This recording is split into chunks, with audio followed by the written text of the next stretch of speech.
Independence Day. At tunay nga na napakabuti ang ating Panginoon. Amen po ba? Yan. So, praise God. At tayo pong lahat ay dumadaan sa ating pakikibaka sa buhay. Salamat lang sa Lord dahil ngayon po ay araw ng kalayaan sa Pilipinas, last Thursday. At alam natin na kaya lang may narinig ako, araw ng kalayaan, ngunit parang hindi naman malaya. Di ba? Alam nyo ba? Malaya, kalayaan, pero parang hindi daw naman yata malaya. So, Father's Day din, no? Sa Pilipinas, yeah. Happy Father's Day. Amen. Pero tapos na rin yung Father's Day natin dito, di ba? Okay.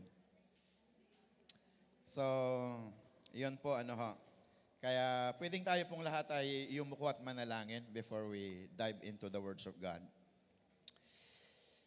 Father, in the name of Jesus, we give you praise. We give you thanks, O God. We thank you, Lord. Tunay nga, Panginoon, na ngayon po ay ipinagdiriwang ang aming mga kababayan ang araw ng kalayaan.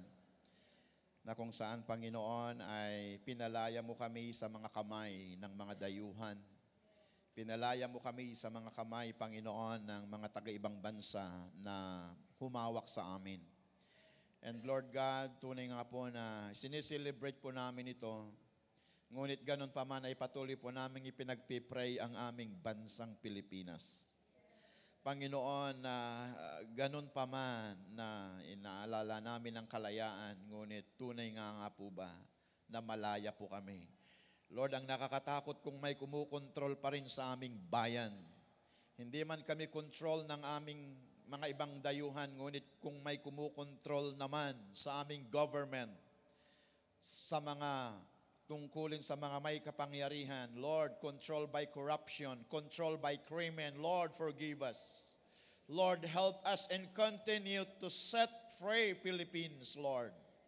Alam namin na kailangang mapalaya kami sa mga kamay ng kadiliman, sa mga kamay ng katiwalian, sa mga kamay, Panginoon, hallelujah, ng pagmamanipula, pang-aabuso sa kapangyarihan. Lord, I pray, have mercy to our nation. Heal our land, Lord, hallelujah. Inaalala pa naman namin ang kalayaan, ngunit kung hindi naman kami tunay na malaya, ngunit sa oras na ito, Panginoon, tulungan kami na maunawaan namin ang tunay na malaya, Panginoon. Kaya Ama naming Diyos, maraming salamat at pagpalain mo po ang mga salita mo na amin pong mapag-aaralan. Open our understanding, dear God. Open our heart, Lord, na siyang, yes, Lord, lahat kung saan dito po tatago ang mga salita mo. Lord, pagpalain mo ang bawat isa sa amin. Lord, anoint me, I am nothing apart from you. Speak through me, Lord God. Hindi ko alam kung anong kalagayan ng mga kapatid ko ngayon. Pero alam ko, Diyos, sa pamamagitan ng iyong salita, Panginoon, hayaan mo po na mapaalalahanan kami, mapalakas kami, mapatatag kami, because your word is alive. Your word is a word of hope. Your word is a word of life, Lord God. In the name of Jesus, at ikaw lamang mapapapurihan. We give you all the glory, we give you all the praise. In Jesus' name we pray, and everybody say amen. Amen and amen. Praise God. Hallelujah. So, gusto ko pong pag-aralan po natin ngayon ang patungkol po sa pakikibaka o kaya ay conquering. Yan. Pakibasa nga po natin. Yan. Conquering temptations, troubles, trespasses, and trials to reach our goal. Purihin ng Panginoon. So, alam po nyo ba na ang buhay ay, yan, excuse. Do you believe that life is a warfare? Alam nyo ba na ang buhay ay pakikibaka? Di ba? Kaya minsan, di ba, sabi natin, Laban lang, best. Di ba? Do you know that? Life is a battle. Life is a warfare. Napakahalaga na malaman po natin ito dahil kung hindi, wala ka nang ginawa kundi mag-give in, mag-give up sa buhay. Andyan po ba tayo? So, ibig sabihin, kung maintindihan mo na ang buhay ay isang pakikibaka, then you need to do something. Amin po ba? Alam natin ang ating bayang Pilipinas ay ipinaglaban po natin ang ating pagiging independensya. Sapagkat napapagod na tayo sa kamay ng mga dayuhan. Di po ba? And thank God, ay binigyan po tayo ng pagkakataon para mapalaya. Hallelujah. Dito sa Spain, I think, sineselebrate nila ng December, October ba yan? Yung October 12 ba? Ba't di nilang sinabay nung June 12, no? Para minsanan na lang. So, Spain is also celebrating their Independence Day. So, ibig sabihin, no? Tayo po ay dumaan sa mga napakaraming mga pagsubok. At purihin ng Panginoon, napalaya na po tayo sa Pilipinas.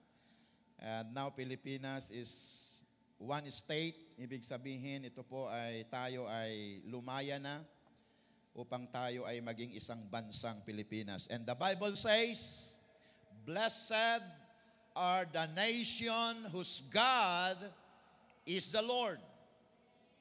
Amen po ba? Mapalad ang bansa na ang Panginoon ay ang kanilang Diyos. Kaya purihin ang Panginoon sapagkat naniniwala tayo that we are the nation who believe in God.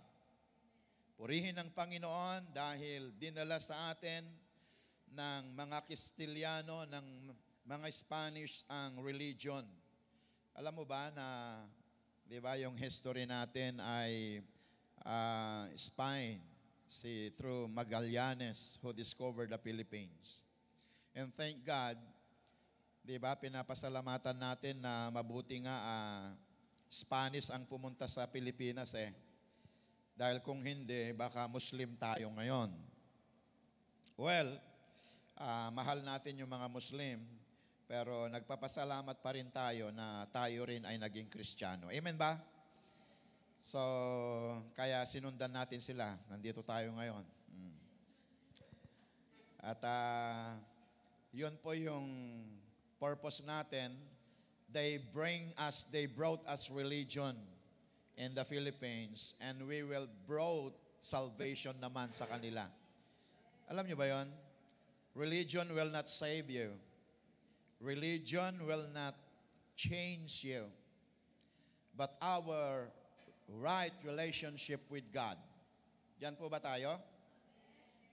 Amen. So, tunay nga mga kapatid na conquering. Unang-una, dito po, di ba? Yeah, pakiyan. Yan. Our goal, every believer a disciple maker. Disciple-making process. Amen? So, alam natin na ang buhay Kristiyano, there is nagli-level up yan. Hindi pwedeng grade 1 ka palagi. Dapat mag-grade 2, mag-high school, mag-college.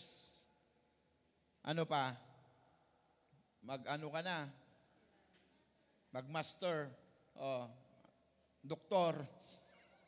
Puro aral ng aral, no? Alam nyo, ito hindi. Mag-aral ka ng mag-aral, dito naman ikaw na yung magtuturo. Amen? So, this is the process. Diba sabi ko last Sunday, ang buhay ay may proseso. To be a victorious, to be a conqueror, kailangang matuto tayo. A one soldier, kailangan siya ay natututo. Amen ba? Ang isang estudyante, kailangang nagli-level up. Hindi pwedeng lagi tayong nasa grade 2. Dapat tayo ay So, ibig sabihin, wala sa atin dito ang shortcut. Normally, tayo ay dumadaan sa proseso. Sabihin nga po nating proseso. Life is a process. And kung di ba, wala namang ipinanganak sa na lumakad na kaagad. Di ba? Kailangan matuto muna siya bago lumakad. At yun nga, di ba? Ang sarap lang yung bunga ng puno na hinog sa puno, di ba? Pero yung hinog sa pilit, kung hindi maasim, mapakla. Kung hindi mapakla, matigas. Mapait, walang maayos na yung hinog sa pilit. Ang sarap mahalin, bunga ng panalangin. Amen ba? Baka, Pastor, meron pa ba yun? Meron.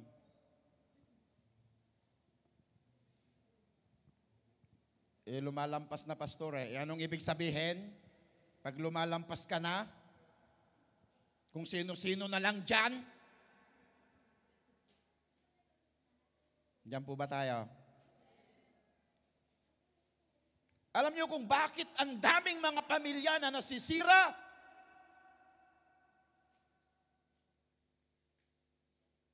Dahil alam natin, nawawala na po yung vision.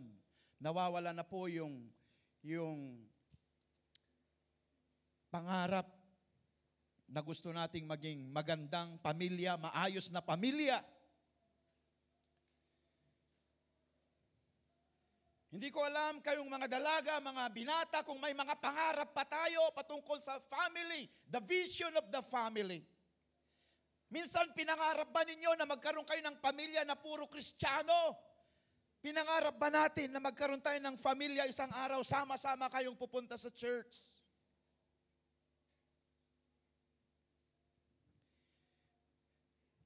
I pray that this church will be a family-oriented church. Ang kawawa yung mga bata.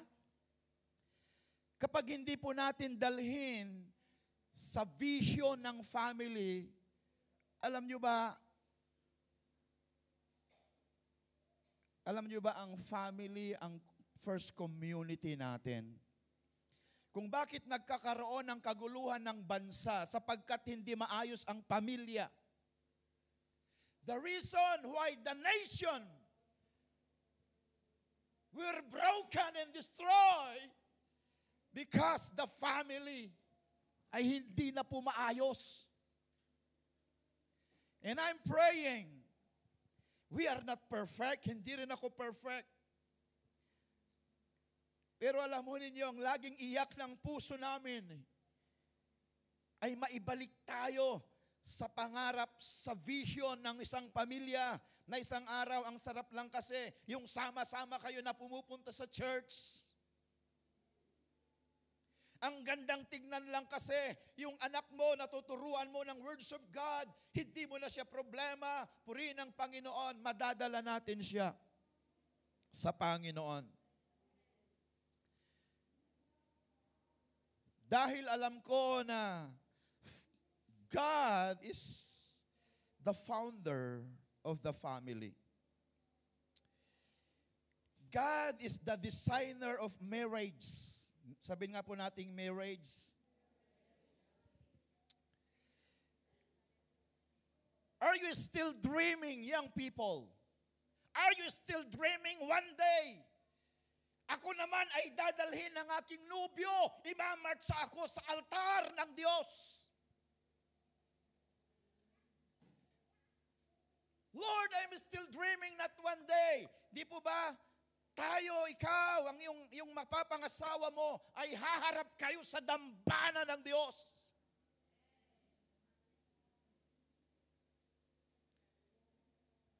Because if you don't have dream, kung wala tayong vision na ganyan, alam nyo ba? Kung anong mangyayari? Yung purity, yung virginity ay napakadali na lang masira sa sinasabi mo na mahal mo pero isang araw iiwan ka rin. Diyan po ba tayo? Kaya napakahalaga, go back to the dream of the Lord to your future. Ano din po ba tayo? To your family. Di ba? Napakadali na lang. Kung sino-sino na lang dyan.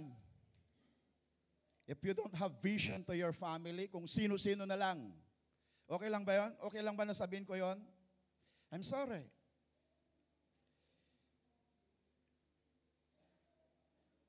Ako'y naniniwala na dapat mapalaya tayo sa mga, di ba, sa influence ng kamunduhan.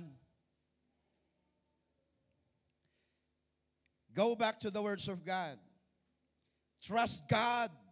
The Lord will provide. Andyan po ba tayo? Hallelujah. Kailan pa kasi pastor, tulungan ko na si Lord. Mga kapatid, sinasabi ko to no, kasi nagkakaroon lang ako ng burden sa mga pamilya po natin, sa mga anak natin. Nakikita natin ang kanilang mga bukas, ang kanilang mga pangarap, di po ba? Ay unti-unting nawawala, unti-unting nasisira. Anyway, trouble, sabi dito, pakibasa natin, number 1, trouble are consequences of our sinful choices. Kung bakit nagkakaroon daw ng trouble ang isang tao dahil sa mga consequences ng ating mga maling pagpili. I believe that life is a series of choice. Alam mo ba na produkto ka kung sino ka ngayon? You are a product of what you choose from your past. Kung sino ka ngayon, dahil yan ang pinili mo. Kaya huwag mong sabihin, bakit ako ganito? Bakit ako nagkaganito? Di ba? Alam mo ba kung saan mo tatanungin yan? Sa sarili mo. Diyan po ba tayo? You are the product of what you choose to yourself from the past. Kung bakit ganyan ka ngayon, kung bakit ganito ako ngayon, yan ay dahil pinili ko na ako'y maging ganito. At hindi ko pwedeng sisihin ang lolo ko. Ay, ang lolo ko kasi ganito kaya nagkaganito ako. Thank God, kaya nga nandito tayo. Kasi alam natin, past is past. Hindi na natin maibabalik yung nakaraan, pero pwede pa nating maayos ngayon. Amen po ba? Troubles are consequences. Ang sabi po dito sa Psalms 40 verse 12, hindi ko na kayang bilangin ang napakarami kong suliranin. Pakibasa natin sa Tagalog, para na akong natabunan ng marami kong kasalanan, kaya hindi na ako makakita.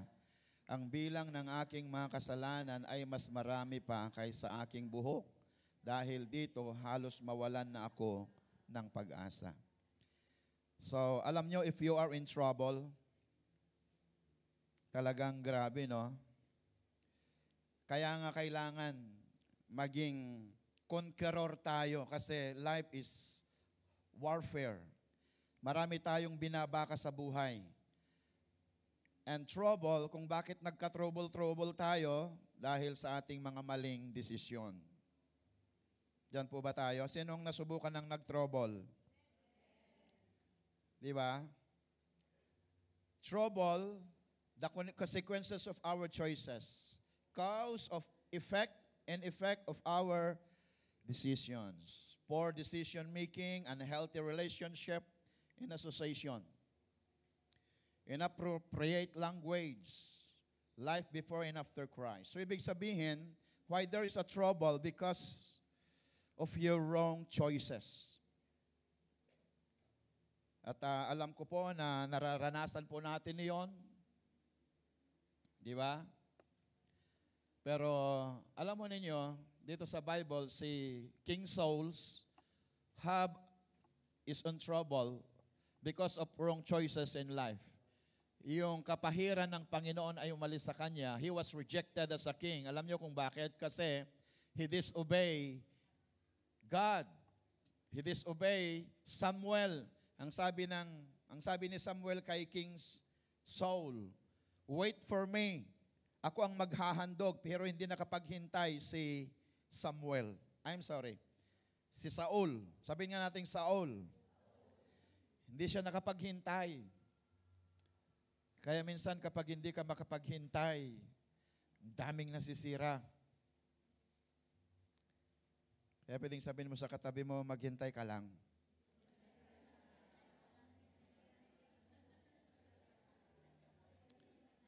Amen. Kasi alam nyo, walang magandang nangyayari sa nagmamadali. Di ba? Kapag nagmamadali ka, nasubukan na ba ninyo, ang dami nyong nakakalimutan. Kalimutan mo yung cellphone. Nakalimutan ko yung. Hala. Buti hindi mo nakalimutan nagpantalon.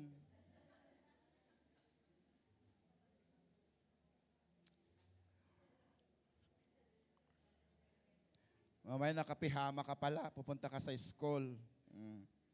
So, ang hirap po. So, di ba? Kaya napakahalaga po. Di po, si wrong choices, si Isaac at saka si Rebecca, si Jacob ito. Alam niyo ba, na result family conflict, Jacob deceives his father in Esau. Esau wanted to kill his brother. Ibig sabihin, dahil si Isaac at saka si Rebecca, parang paborito nila si Jacob. Kaya alam niyo, minsan ang hirap yung may paborito kayong anak. Dapat pantay yung mga anak natin. Amen ba? Bagamat minsan talagang may pasaway. Di ba? May mga anak na ilang beses mo nang sinabi, hala eh.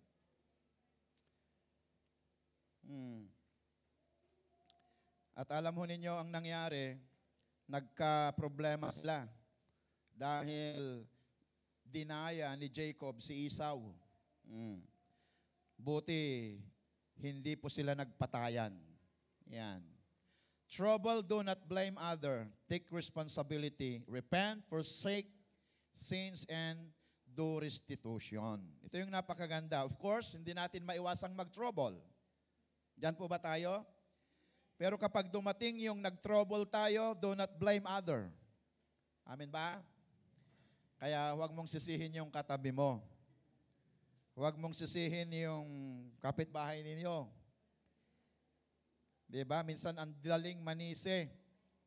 Siya kasi Hindi, si Asya. Diba? Namanan natin kay Adan at Eva yon. Yan kasi sabi ni Adan, si Eva. Si Eva naman, ang ahas. Yung ahas wala na siyang masisi, no? Kawawa naman. Praise God. Kaya sabi mo sa katabi mo, huwag kang manisi.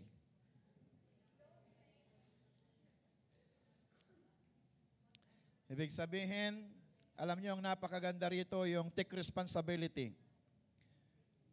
Kung alam mong mali mo, aminin na lang natin. Diyan po ba tayo? Pwede mo sabihin mo sa katabi mo ulit, aminin mo na kasi. Di ba? Minsan lalong nagkakaproblema kasi mama nga hindi umaamin. Naayos na sana, matagal na. Di ba? Kung umaamin kasi, ayaw umamin Tapos na sana ang problema. Pwedeng sabihin natin, tapos na sana ang problema. Kung umamin lang. Yan. Then, repent. Di humingi tayo ng tawad. Kung nagkamali tayo, humingi tayo ng tawad. Alam mo, kapag nagkamali ka raw, tapos kapag ayaw mong umamin, siyempre, mag-ano ka ulit, dadagdagan mo ulit ng pagsisinungaling. Ang mali ay hindi maitutuwid sa kasinungalingan, pero kailangan mong gagawa ka ulit ng kasinungalingan, gagawa ka ulit ng kasinungalingan. Pero kung inamin mo na, tapos na. Hindi kabawasan ng pagkalalaki mo, pagkababae mo, yung umamin ka. Mas maganda kasama eh. Amen po ba? Yung honesty is the best policy. Sorry, best. Nainggit lang kasi ako sa'yo eh. Yun. Amen. Sorry kasi sinasabi kong may pera ako pero wala. Baka utangan mo ako eh. Amen ba? Ang sarap kasama yung mga honest. Di po ba? Ang hirap kasama yung alam mo na nga eh. Ay, nahulog ka sa kalabaw, Uncle. Ay, oo nga, muntik nga. Nakita na ngang bumagsak eh. Di ba? Anyway. Pangalawa, pakibasa natin, temptations. How to conquer trouble, yun po, kailangang aminin natin. How to conquer our trouble. Dahil mga mistake, kailangang aminin natin. Kailangang humingi tayo ng tawad kung kailangan. Hallelujah. Kung kailangang aminin natin, then forgive me, Lord. That is how to conquer. Kasi, alam natin na hindi tayo magtatagumpay sa buhay kahit sa relationship kung may mga inililihim tayo. Wala pong maayos na relasyon. Kung walang nag-aamin, yan. Hallelujah. Pangalawa, temptations. Pakibasa natin, temptation are designed by the devil to destroy us. Yan. Ang temptation ay dinesign ng diablo para masira tayo. Pakibasa natin sa Tagalog. Natutokso ang isang tao kapag nahihikayat siya at nadadala ng sariling pagnanasa. At kung susundin niya ang pagnanasa niya, magbubunga ito ng kasalanan. At kung magpapatuloy siya ng kasalanan, hahantong ito sa kamatayan. Yan. So ang sabi dito, God is never tempted to do wrong and He never tempts. Huwag nating sabihin, ay tinutokso ako ni Lord, kaya mapagtatagumpayan ko ito. Si Lord hindi siya nanunukso. Amen? Kasi baka napagbabaliktad natin yan eh. God will never tempt you. God is never tempted to do wrong and He never tempts anyone. Ang tukso daw, sabihin nga nating tukso, kay rami ng winasak na tahanan, kay rami ng pusong. Alam nyo ba, na tapos ang sabi, tukso, layo, mo ako. Gusto kong sabihin sa inyo, hindi kayo kailanman lalayuan ng tukso. Kasi yun yung trabaho niya. Yun yung trabaho niya. Paano mapaglabanan ng tukso? Layuan mo. Alam mo naman kasing mahina ka sa sugal, dadaan-daan ka sa mga nagsusugal. Dutong 8. Alam mo namang mahina ka sa inuman, halay, diyan ka, pasalsalay. Dadaan-daan ka sa mga... Mahina ka sa chismisan.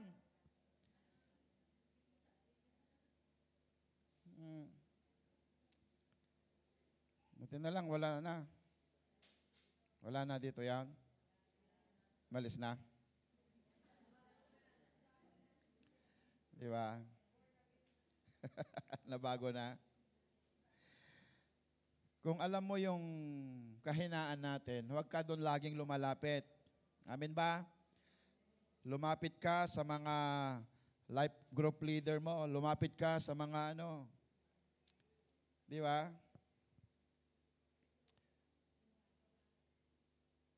Kailangan natin, kung gusto mong pumunta sa langit, ang lagi mong mga hinahanap na kasama, yung mga pangarap na pumuntang langit din. Amen ba?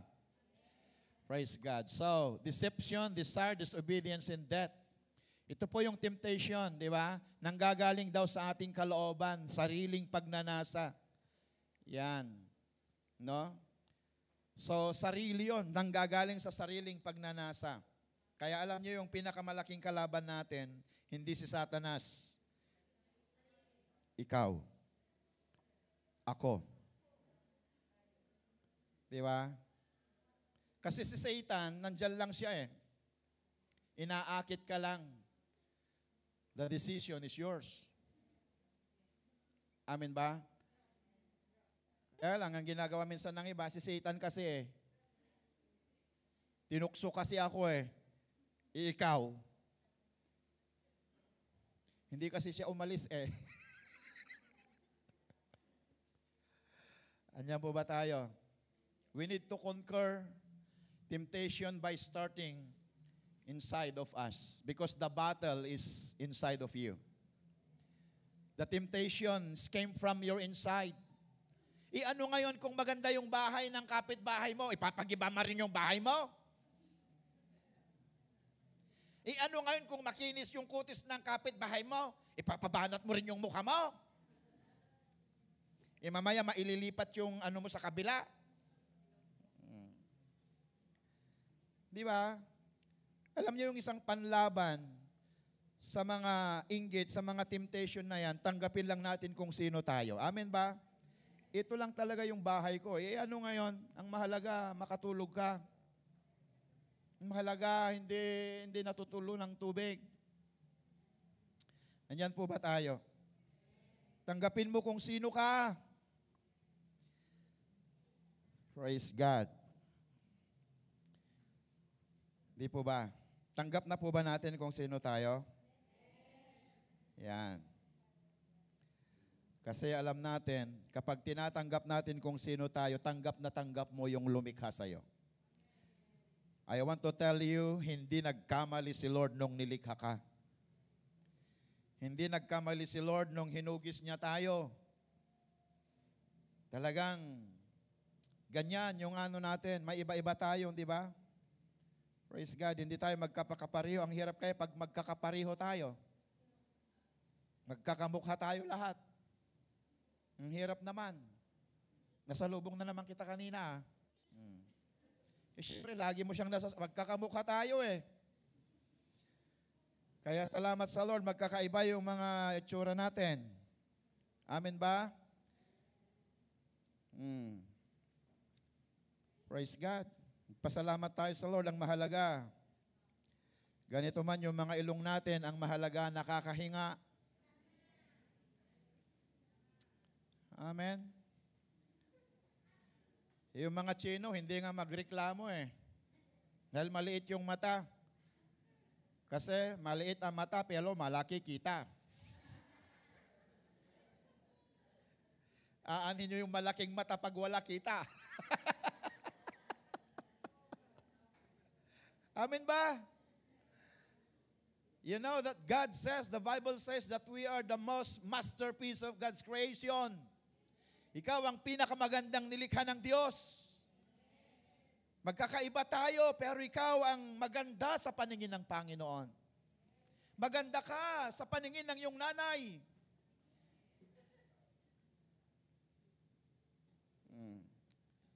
Lalo na sa asawa mo. Amen ba? Pero gusto kong sabihin, you are the most beautiful in God's creation. Purihin ang Panginoon. Amen. Temptation are designed by the devil to draw us away from God and destroy our relationship. Kaya ito po yung trabaho ng temptation para ilayo tayo sa Diyos. How to conquer? Ano po, kailangan ay mag-submit tayo. Amen ba? Submit yourself then to God. Pakibasa natin, resist the the devil and he will flee from you. Tignan ninyo si Joseph nung tinempt siya asawa ni Potiphar, Mrs. Potiphar. Tumakbo siya. Praise God. Si Abraham, natempt din. Kaya tignan ninyo, ang pag-aaway ngayon ng Israel at ang mga Muslim. Grabe, pag-pray natin ang Israel at Iran, napakalalim ngayon yung kanilang hidwaan. Pray for them. Alam nyo ba, ang time clock ng Diyos ay ang Israel. Kailangan ipag-pray po natin ito. Kaya nga sabi ni David, pray for the peace of Israel. Alam natin na ang Israel, ito po yung pinaka-center attraction ng mundo. Alam niyo ba yan? But according to the words of God, alam niyo, darating yung time na wala nang kakampi ang Israel. Alam niyo ba yon? Ang sabi ng Ezekiel, isang araw, kahit yung Amerika ay magiging kalaban ng Israel. Pero ang sabi ng Bible, Israel will stand. Diyan po ba tayo? Israel is the nation of God. Kaya kahit wala nang kakampi ang Israel, the Lord will protect Israel. And we are the Christian Israelite.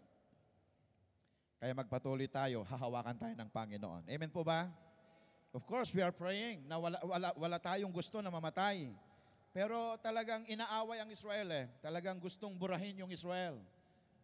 Pero alam nyo ba, kapag kinakalaban nilang Israel, kinakalaban nilang Diyos. Nakalungkot lang kasi ang daming nadadamay. Kasi kailangan ding iligtas yung Israel, yung kanilang bansa. Kailangan din nilang iligtas.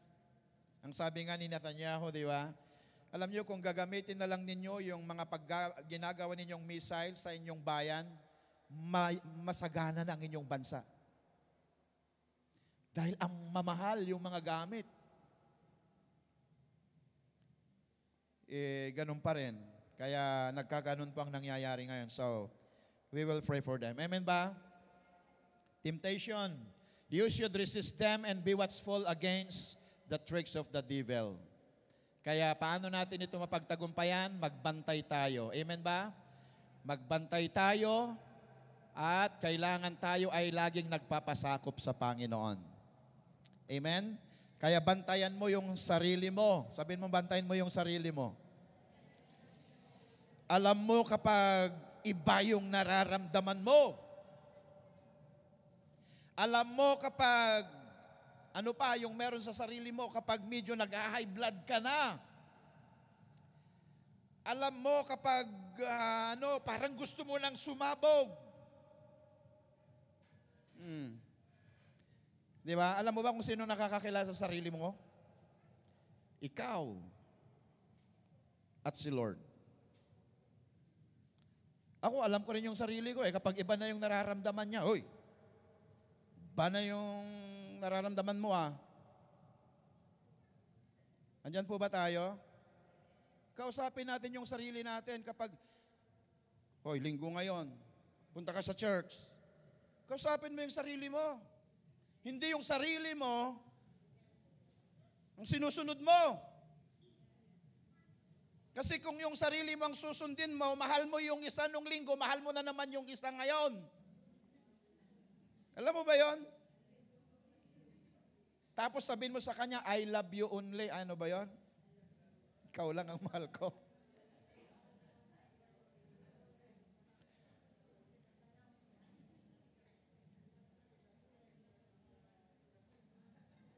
Alam mo kung iba yung iniisip mo, sige, may oras ka rin, may araw ka rin, sige.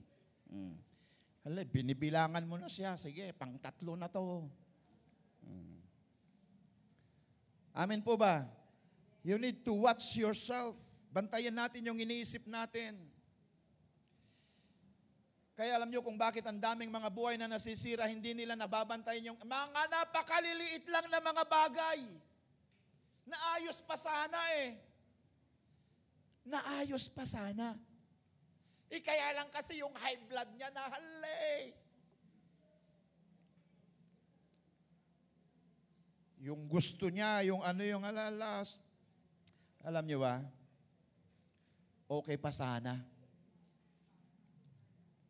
Alam niyo ba? Lahat ito para sa atin. Amen ba? Kaya, pwedeng sabihin mo sa katabi mo, bantayan natin sarili natin, ha?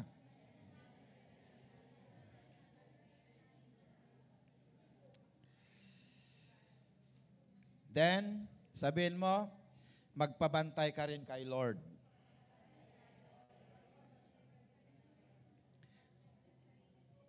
Amen ba? At sabihin mo rin, magbantayan tayo.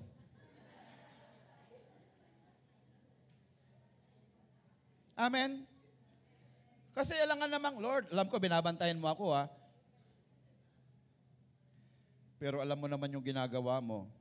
Kaya nga meron tayong accountability sa bawat isa sa atin. We are not perfect. Di ba sabi ko last time na kung sino yung nakakakilala sa'yo, yung lagi mong kasama. Alam mo ba yon? Sino yung lagi mong kasama? Yung asawa mo.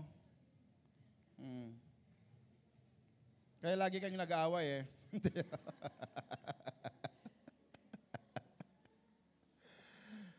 Di ba? Napakaganda po na magbantayan ng bawat isa sa atin. Di ba, sis? Iba na yata yan.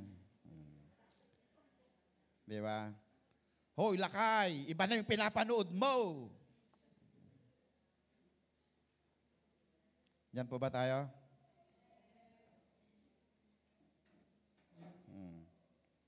Magbantayan tayo. Ito po yung tinuturo natin dito sa church. Kasi walang perfect. Kailangan nating magbantayan, magtulungan. Kasi temptation is all around.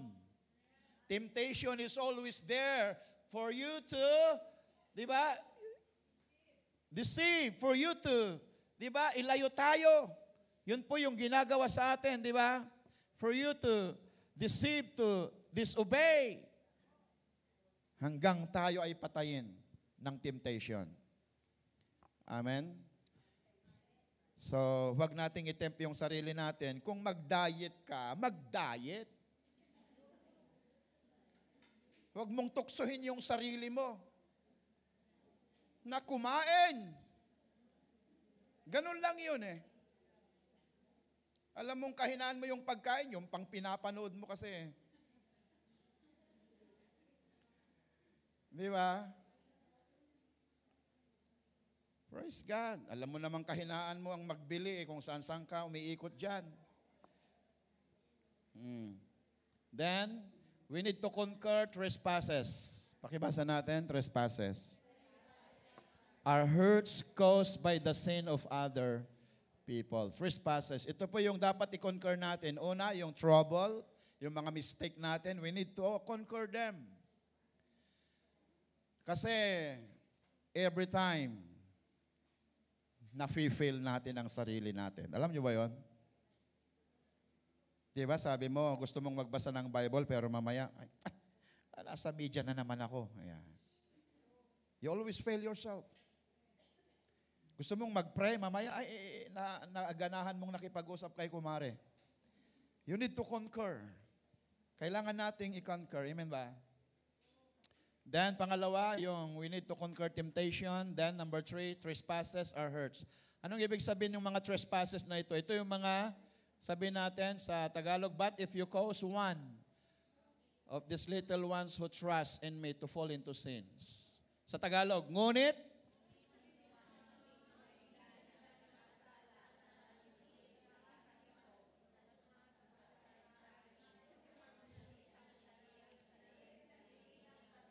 at itapon sa dagat. Yan. So, alam mo yung ibig sabihin yung trespasses, yung ma-offend. Sabihin nating ma-offend. Alam niyo kung bakit, sabi ko last Sunday ba yan? Kung bakit maraming mga Kristiyanong hindi nagpapatuloy dahil na-offend. Alam niyo ba yon?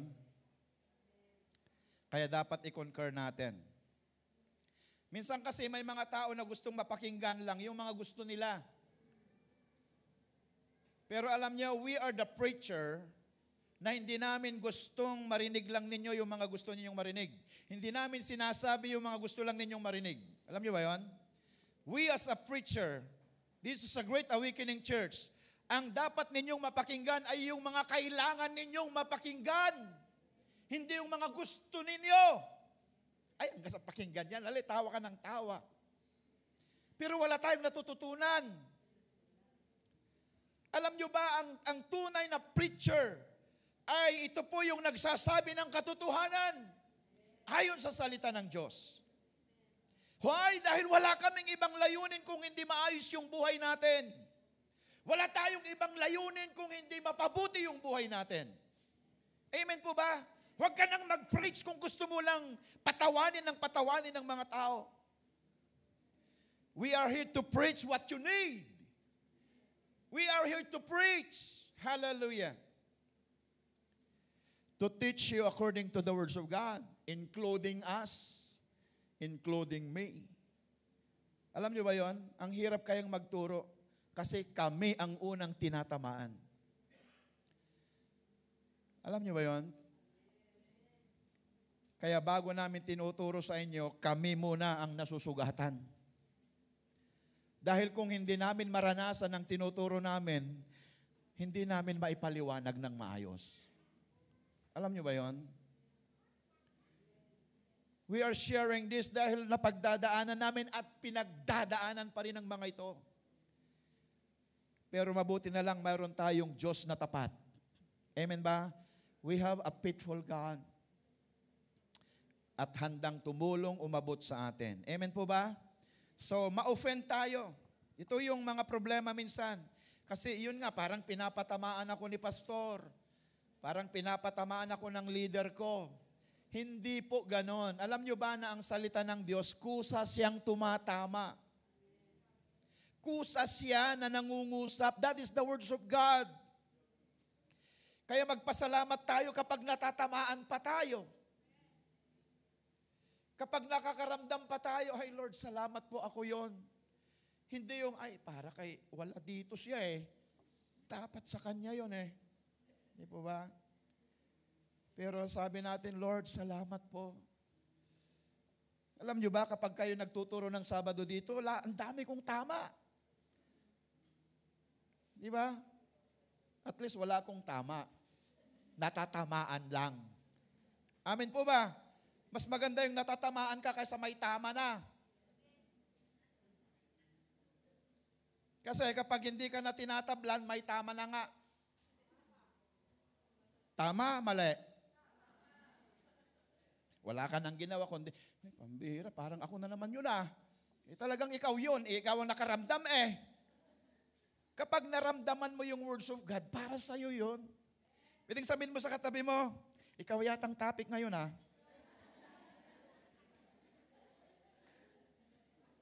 Yan po ba tayo?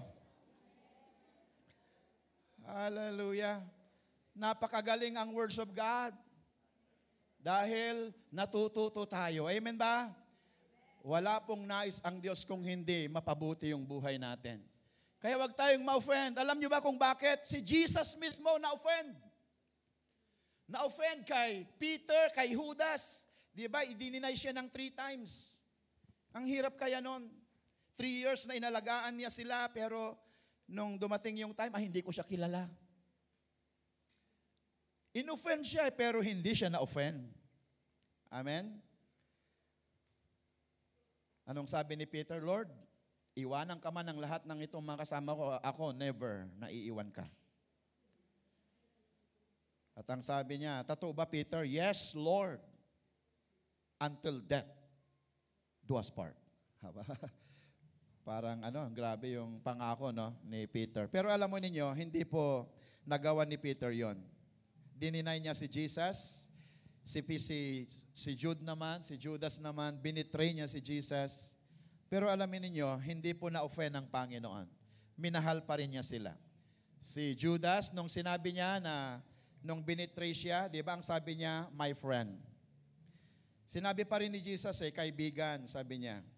noong ibinitray niya, nung bininta niya si Jesus. Kaibigan pa rin ang ibig sabihin, si Jesus ay laging nagbubukas ng opportunity at pagkakataon para makabalik si Judas. Kaya lang si Judas kasi, nagpakamatay na siya eh. Pwede naman siyang patawarin ng Lord eh.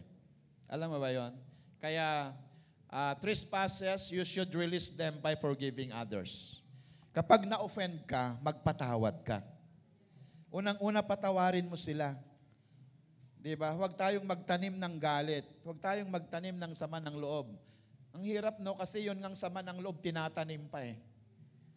Kailangan wag nang itanim. Nadama mo na lang, then wag mo nang itanim. Amen ba? So, ganun po. Kailangan po ay pagpatawad tayo. Kasi baka nasabi niya yon dahil may problema pala siya. Nasabi niya yon kasi, di ba, yung bang palawakin natin yung pangunawa natin. Huwag tayong ma-offend. We are building this church. Alam niyo ba na kapag nagbe-build up tayo ng relationship, talagang hindi maiwasan yung may masaktan ka. Pero lagi kong sinasabi na wala tayong layunin, wala tayong ibang hangarin kung hindi mapabuti yung relationship natin. Amen ba? Kasi ganun po yun talaga. Kaya alam nyo, kapag nakikita ko yung mga tao na talaga naman, kahit nakakarinig sila ay nagpapatuloy pa rin yang ang mga tunay na conqueror. Amen ba? Praise God. They are conqueror. Hallelujah. Yun bang habang nakarinig sila, wow, praise God. Gustong-gusto nilang sumunod. Alam nyo kung bakit na-offend ka kung minsan? Kasi minsan ayaw mong magpaturo. Kung bakit tayo na-offend? Kasi baka may pride pa tayo. Andyan po ba tayo? Alam mo ba na ang paglago ay depende sa pagsunod natin sa Panginoon? Sabi nga ni Pastor Larry, yung be like a child faith. Yung bang kahit hindi mo naunawaan, sumusunod ka pa rin kay Lord. Di ba?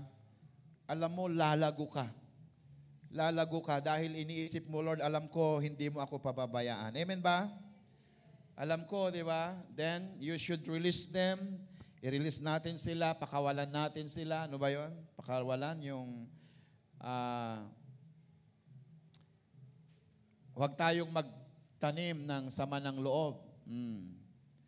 Praise God. Nasaan na tayo? Nasa number 4 na. Trials. Pakibasa natin trials.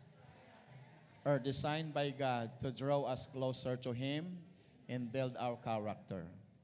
Yung temptation, design us to far away. Ito namang trials is to God to draw us closer to Him and build our character. Yan. Kaya yung mga may trial, magsabi ng amen. Hallelujah. So, but He knows where I am going. Pakibasa natin Job 23:10. But He knows where I am going, and when He tests me, I will come out as pure gold. Wow. So, ibig sabihin kung bakit may mga pagsubok tayo, kasi itinetest niya tayo para tayo ay lalabas na parang purong ginto. Amen ba? Ang sabi ng Bible, sapagkat ang pananampalataya ay higit sa ginto na kailangang ipadaan sa apoy para makita ang kanyang kagandahan. Alam nyo ba na kapag marami kayong mga pagsubok sa buhay, lumalabas ang inyong kagandahan? Kapag napagtatagumpayan ninyo iyon. Why? Because trials are designed to get closer with God. Hallelujah. Hindi po na-design ang trial para sirain yung buhay mo. Purihin ng Panginoon, kung may mga pagsubok tayo, ang plano ng Lord mapalapit ka sa Kanya. Kasi kapag wala kang problema, pag may problema ka, Diyos ko, Diyos ko. Pag walang problema, Diyos ko, Diyos ko. Alam natin yun eh. Siyempre, ang hirap naman yung panalangin ko, Lord. Bigyan mo ng mga problema yung mga taga-Salesiano, Lord. Kailangan naman yun yung panalangin ko para mapupuno ang church. Pero minsan, pinagpipray ko yun eh. Ay, naku po, hindi po, joke lang. Ang sabi ko lang kapag nagpipray ako, Lord, ibalik po ninyo si sister, si brother, Panginoon, paalalahanan po ninyo. Yun po yung prayer. Amen po ba? Kaya kung napapaalalahanan kayo, ay, pinagpipray ako ni pastor. Yun. Di ba? Kasi alam nyo ba na kahit may 100 yung bilang natin, alam na alam ko kung saan kayo nakaupo eh. Alam nyo ba yun? Baka sinasabi ninyo, ay, hindi ako nakikita ni pastor dito kasi iba yung upuan ko. Alam ko, amoy mo nga, alam ko eh.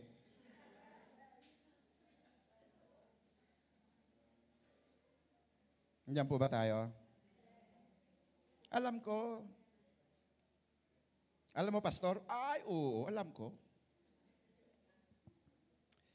Ay, hindi ako kinamayan ni pastor ngayon, hindi ako alam na nandun ako. Alam ko rin. Alam ko rin kasi nagtatago ka eh. Kaya hindi kita nakamayan eh. Di ba? O kaya ay napalayo ka lang, pero alam ko na nandito ka. Amen. Pwedeng sabihin mo sa katabi mo, alam ni pastor na nandito ka. Hallelujah. Praise God. Kaya, alam nyo, dapat ganun ang mga pastor. Kasi, bakit ka wala? Yun ang pinagpipray namin, Lord, bakit wala si sister ngayon? Bakit wala siya? Kahit bago kayo, sister, alam ko rin. Yung mga bago last Sunday, alam ko rin, pero binanggit mo yata ka anong linggo, pastor, eh, no? Maliban lang pag mapunta ko ng Barcelona, tapos nung dumating ako, winelcome ko yung sister, pastor, nung isang linggo pa ako nandito, ay, ganun ba? Kasi wala ako. Hindi ko ibig sabihin na dahil wala kayo, alam nyo kung bakit? Kasi I'm so much concerned about you. We love you, kaya alam natin kung bakit wala ka, bakit kaya wala si sister. Siguro may problema siya. And that's the time na linuluhod namin sa Panginoon. Alam nyo ba yon? Alam nyo ba na kung wala ka, pinag-pray ka namin?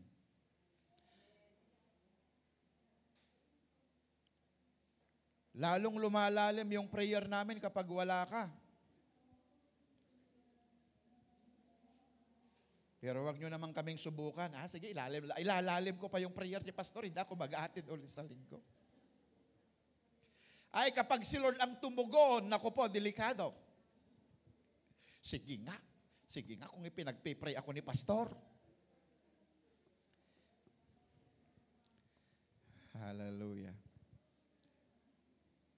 Parang wala nang balak mag-absent dito Patuloy po ba tayo kay Lord? Hallelujah. Okay? So, yon. Kailangan po kasi, bilang mga pastor, kaya nga pinicture ko lahat yung mga attendance natin doon. Alam nyo ba, kapag after ng service na, yung prayer natin ng umaga, binabasa ko yung mga pangalan ninyo lahat. Ang ganda nga kasi hindi na isulat, i-picture na lang, mga listahan. Kaya kayong mga naglilista dyan, salamat sa inyong mga buhay. Pwedeng ayusin naman ninyo yung paglilista. Kasi baka hindi maitama yung pangalan nung pinagpipray ko sasabihin ni Lord, ayusin mo nga yung pagkabanggit nito. Amen po ba? Palakpakan natin ang mga kapatid na naglilista doon. Amen ba? Nawawala yata. Di ba? Napakaganda yung may naglilista. Amen? Hallelujah. So, alam nyo ba si Job? Job was tested in every area of life. Si Job, wala na tayong maikukumpara pagdating sa mga problema sa buhay. Alam nyo ba? Kasi si Job, na-bankrupt siya, finances, namatay yung kanyang mga anak. Si Job, ang kanyang health ay affected.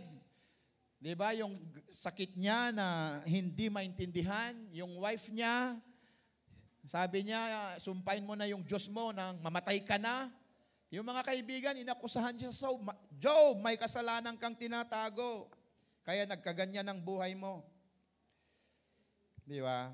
Pero alam mo niyo si Job, hindi siya nawala ng pag-asa. Grabe, no? Mahihigit pa kaya dito? Namatay lahat yung kanyang anak, na-bankrupt yung kanyang business, namatay yung lahat yung kanyang mga inaalagaan. Can you imagine? Nagkasakit siya ng hindi maintindihang sakit. Yung asawa niya, nakakampisanan niya, siya pa yung nagsabi, hiwalayan mo na yung Diyos mo nang mamatay ka na. Yung mga kaibigan siya, inaakusuhan siya na, may ano ka, kaya ka nagkaganyan, may tinatago ka. Alam niyo ba yun? But thank God, ano ang sabi ni Job? Sabi niya, ang Diyos ang nagbigay, ang Diyos din ang kukuha. Amen ba? At ang sabi niya, purihin ang pangalan ng Panginoon. Grabe. Praise God. Bakit? Kasi hindi ang mga circumstances sa buhay ang dahilan para hindi niya papurihan ng Lord. Hindi dahil sa mga problema niya, kaya hindi na siya nakapagpuri. Kaya minsan mali yung may problema ka. Ay, may problema kasi ako, pastor, kaya hindi ako nakapunta ng church. Mali. Dapat nung may problema ka, lalo kang pumunta ng church. Amen po ba? Sino bang walang problema sa atin dito? Di ba? Ang dami nating mga problema, pero salamat sa Lord, nandito tayo. Dahil alam natin, every time na pinupuri natin ng Panginoon, lumalakas tayo. Every time na inaawitan natin si Lord, alam mo ba, binibigyan ka ng Diyos ng kalakasan, pinagpapala ka niya. Why? Because God is the source of your life. Siya ang bukal ng buhay. Ibig sabihin, every time na pliniplis mo siya, every time that worship God, nagkakaroon ka ng buhay, nagkakaroon ka ng lakas, nagkakaroon ka ng katatagan. Isubukan mong lumalayo sa Panginoon. Mamaya ang lakas mo, yung mga media na lang, yung lakas mo, ay ano ba yun? Wala ka ng foundation. But the more you have trials, the more the trials come, purihin ng Panginoon. Sabi ni Job, sabi niya, ang Diyos ang nagbibigay, ang Diyos din ang kumukuha. Blessed be the name of the Lord. Ano ngayon kung may problema ako? Parang ganun yun eh. Ano ngayon kung namatay na yung aking mga anak? Umiiyak ako, ngunit hindi hadlang na ako'y magpuri sa Panginoon. Ano ngayon kung wala akong trabaho, walang business? Di ba? Minsan nawalan lang kayo ng trabaho, parang, Lord, mahal mo pa ba ako? Lord, ayaw ko nang pumunta ng church. Di ba, hindi naman hininga mo yung wala, trabaho lang. Amen ba? Kaya purihin ng Diyos, mawalan ka man ng trabaho, magkaroon ka man ng trabaho, blessed be the name of the Lord. That is the right way to conquer trials in your life. To bless, to praise the name of the Lord. Hallelujah. Attitude, Job fell to the ground to worship and praise God. Lumuhod siya. Nagpatira pa. Why? Because your test can be a big testimony. Job lived with a full life. Alam niyo ba, compare kung sino si Job ngayon, siya po si Steve Job. Siya po si ano ba yun? Yung Bill, ano ba yan? Bill Gates. Kung i-compare daw kung sino si Job ngayon, siya si Bill Gates. Milyonaryo, grabe. Alam mo ba? Pero nawala ang lahat sa kanya sa isang araw. Pero sabi niya, blessed be the name of the Lord. Amen. Because Job knew that God is the source of everything. Job with 7 sons and 3 daughters. Job's daughters were among the most. Ngunit alam nyo, nagpatuloy si Job sa kabila ng mga nangyari. Pinagaling ng Lord siya. Purihin ng Panginoon. Binalik sa kanyang mga nawala. At ang kanyang mga anak ay nagkaroon pa siya ng 7 anak at mga 7 at saka 3 mga babae at naging magaganda yung kanyang mga anak nung pinalitan ng Diyos, yung mga namatay. Amen ba? Kaya si Lord ay kaya niyang palitan yung nawala. Amen ba? Pwedeng bigyan ng Lord yung mga, di ba? Purihin ng Panginoon. God, nothing is impossible. Trials can be stumbling stone or stepping stone. Amen? Trial can make us become a bitter person or destroy us. Not properly handled. Pero ang sabi dito, we can rejoice too when we run into problems and trials, for we know that they help us develop patience. Kaya magpasalamat tayo kung may mga problema tayo. Bakit? Kasi tinuturuan tayo ng Panginoon. Things to do when facing trials. Pagkibasa natin, do not fear and worry. Do not get better. Don't get angry at God. Don't lose heart. Cooperate, wait and submit to God, then He can accomplish His work. Trials, you wait in faith for God's answer and rejoice in confident hope. Praise God. Amen. Yung summary, temptation, you should run away and be watchful against the tricks of the devil. Troubles, do not blame others. Take responsibility. Repent, forsake your sins, and do restitution. Trespasses, you should release them by forgiving others. Trials, you wait in faith for God's answers and rejoice in confident hope. Amen po ba? Kaya, kung paano po tayo magtatagumpay sa ating buhay, kailangan po nating magtiwala sa Panginoon. Ito po nawa yung panalangin ko sa oras na ito, be like Job. Si Job, alam natin, grabe yung naranasan niya. Pero alam niyo, nakita ko, hindi man lang siya nagdahilan sa Panginoon. Purihin ang Panginoon ang sabi niya, God gave and God will take away. Blessed be the name of the Lord. Kaya sa oras na ito, mga kapatid, do you want to be a conqueror? Do you want to become a victorious Christian? Gusto ba nating isang mananagumpay? Because you know why? Because God is our conqueror. If God is conqueror, tayong mga anak din niya. Amen po ba? Tayong lahat ay tumayo na po mga kapatid sa oras na ito. At tayo po ay lumapit sa Panginoon.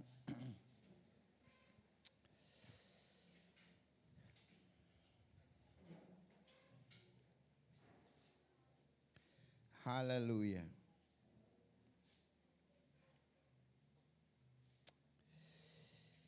Praise God. Meron po ba sa atin dito yung talagang punong-puno ng mga suliranin o kaya yung mistake sa buhay? Diba? Alam nyo, ako rin,